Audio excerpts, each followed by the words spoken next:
North Indian patient हमारे पास admit हुए थे, तो he was around 55-56 years old. तो उनको ये बहुत सीवियर हो रहा था और कहीं पर उन्हें ये बोल दिया गया था कि अब ये तो आपका ठीक नहीं हो सकता है, मतलब ये बहुत ही ख़राब कंडीशन है और आपको अब हॉस्पिटल ही मैनेज कर सकता है। तो वो हमारे पास आए थे।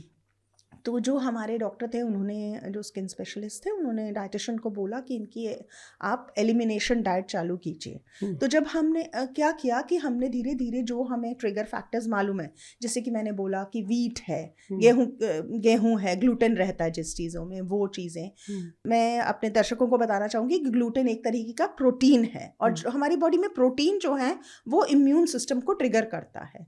तो हमने ग्लूटेन से बनी हुई चीज़ें, ब्रेड, गेहूं की रोटी, ये सारी चीज़ें, बिस्किट्स, ये सारी हमने उसके डाइट में से एलिमिनेट कर दी। फिर उसके बाद हमने दूध की बनी चीज़ें एलिमिनेट की, जैसे पनीर है, प्लेन मिल्क है, क्योंकि वो नॉर्थ इंडियन थे तो उनको पनीर और दूध बहुत ज़्यादा क्वांटिटी में वो लेते थे, तो वो भी हमने एलिमिनेट किया। उसके बाद में वो तो रेड मीट्स लेते थे, तो वो भी हमने एलिमिनेट किया। तो धीरे धीरे ऐसे करके जब हमने चीज़ें एलिमिनेट कर दी और उसके बाद जब हमने री इंट्रोड्यूस की, हमने पहले एलिमिनेट कर दी, फिर हमने 1 हफ्ते के बाद में उनको री इंट्रोड्यूस किया, तो पता चला कि उन्हें लैक्टोज की वजह से, ग्लूटेन जो मिल्क प्रोटीन्स हैं उनकी वजह से प्रॉब्लम हो रही थी। तो जैसे आपने प्रोटीन मिल्क ऐड किया उनकी डाइट में, तो उनको सिम्टम्स बढ़ गए। तो हाँ, आपको पता लग गया कि इसका मतलब ये है कि ये मिल्क से ट्रिगर आ रहा है, तो मिल्क इनके लिए जो है वो एलर्जिक या इन्फ्लेमेटरी है। हाँ, लेकिन हाँ, उनको दही दे सकते थे क्योंकि वो फर्मेंटेड है और दही जो होता है वो ऑलरेडी डाइजेस्टेड फूड है, उसमें उसे हमें डाइजेस्ट करने की ज़रूरत नहीं है, प्री डाइजेस्टेड फूड है, क्योंकि उसके अंदर जो बैक्टीरिया होते हैं वो उसको डाइजेस्ट कर देते हैं। तो इसलिए जो है दही से उनको, छाछ से उनको प्रॉब्लम नहीं थी, लेकिन जो प्लेन मिल्क या चाय के अंदर दूध लेते थे या फिर वो पनीर खाते थे, उसमें उनको प्रॉब्लम होती थी। तो ऐसे एक एक करके हमने चीज़ें इंट्रोड्यूस की। रेड मीट्स भी हमने उनके डाइट से हटा दिए थे, वीट उनको हम देना चालू कर लिए, तो उन्होंने he was all right and he was discharge in 2-3 weeks.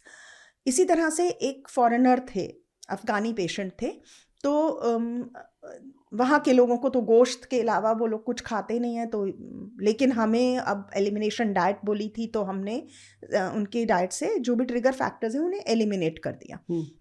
जब हम री इंट्रोड्यूस करने लगे तो रेड मीट्स जैसे ही हमने इंट्रोड्यूस किए 3-4 दिन में ही उनका फ्लेयर अप हो गया। तो उसके बाद में हमें समझ में आ गया कि ये रेड मीट्स की वजह से है। तो फिर हमने उनको बोला कि आप फिश ले सकते हैं या चिकन ले सकते हैं, लेकिन आप रेड मीट्स नहीं ले सकते, यानी कि लीन मीट आप ले सकते हैं। और फिश में भी सी फिश जो कि ऑयली रहती है, ओमेगा 3 फैटी एसिड्स जिसके अंदर रहते हैं, वो आपके लिए फ़ायदेमंद रहते हैं। तो ये चीज़ें, जैसे हम अपने एक्सपीरियंस से मैं आपको ये चीज़ें बता सकती हूँ कि ये चीज़ों से ट्रिगर होता है। तो ये ऐसे प्रैक्टिकली मैम हमने क्या देखा, क्योंकि पेशेंट आके ना मिल्क के बारे में बहुत पूछते हैं। अगर इंडिया में, नॉर्थ इंडिया में हर एक आदमी जो है रात को सोते वक्त दूध पीना, और दूध बंद करते ही उनको लगता है कि बहुत बड़ा पार्ट उनका डाइट का हमने बंद कर दिया। आयुर्वेद में एक इतनी अच्छी एग्जांपल दी गई है हल्दी के बारे में कि मिल्क जैसे इन्फ्लामेटरी होता है, मोमेंट उसमें अगर आप 3 ग्राम हल्दी डाल देते हो तो उसकी एंटी इन्फ्लामेटरी प्रॉपर्टीज बन जाती हैं, और वो जो चीज़ ट्रिगर कर रही होती है सोराइसिस को, वो मेडिसिन में कन्वर्ट हो जाती है। देखिए आयुर्वेद में कितनी बड़ी बात है, एक छोटी सी चीज़ को लेके उन्होंने मॉडर्न साइंस के साथ, तभी कहते हैं कि मॉडर्न साइंस के साथ जैसे ही आयुर्वेद को इंटीग्रेट किया जाए, तो देखिए वही दूध जो था, जो कि इन्फ्लेमेटरी था, वो अमृत बन गया, और उसका इन्फ्लेमेटरी। और देखिए हल्दी के बारे में, हल्दी की कौन खाता था? हल्दी में हमारे पुराने सब बुजुर्ग क्या कहते थे, अगर आपको चोट लगी हुई है आप हल्दी खा लो, आपका जख्म भर जाएगा। और सोराइसिस क्या है? एक तरह की चोट है। हाँ, बिल्कुल ठीक। और अगर जैसे ही आपने हल्दी खाई, 3 ग्राम हल्दी, उसने एंटी इन्फ्लामेटरी प्रॉपर्टीज की वजह से चोट भरनी है और सोराइसिस के जख्म भरने शुरू हो जाते हैं। जी डॉक्टर साहब, हल्दी के अंदर करक्यूमिन नाम का एक एंटी इन्फ्लेमेटरी प्रोडक्ट रहता है, जो उसका मेन केमिकल है जो कि एंटी इन्फ्लेमेटरी है, जिसकी वजह से जो भी हमारे बॉडी में इम्यून सिस्टम में प्रॉब्लम्स आ रही होती हैं वो ठीक होने के चांसेस रहते हैं। तो सिर्फ सोरियासिस नहीं, और भी बहुत सारी जो इन्फ्लेमेशन की वजह से चीज़ें हैं।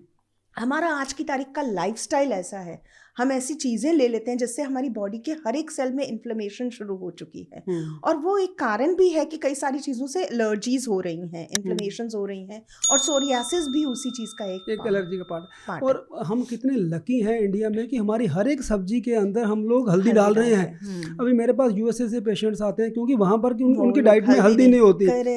800 रुपए का करकुमिन हल्दी का एक्सट्रैक्ट का कैप्सूल वो लोग वहाँ अमेरिकन की फार्मेसी से खरीद के अपने सोराइसिस के लिए खा रहे होते हैं। और हम कितने लकी हैं कि हम पेशेंट को कह देते हैं कि 3 ग्राम हल्दी दूध में डाल के तुम खा ले।